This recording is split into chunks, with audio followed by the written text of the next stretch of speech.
In this video, I'll show you how to use Claude AI for decision making. This is a simple way to analyze options and make more informed choices. To begin, I'll make sure I'm already logged into my Claude account and on the main Claude screen. Next, I'll click inside the message box in the center of the screen, where Claude asks, "How can I help you today?" Now I'll type a prompt asking Claude to help with a decision.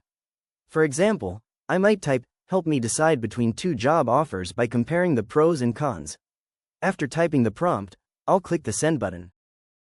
Claude will generate a comparison or analysis, highlighting the advantages and disadvantages of each option.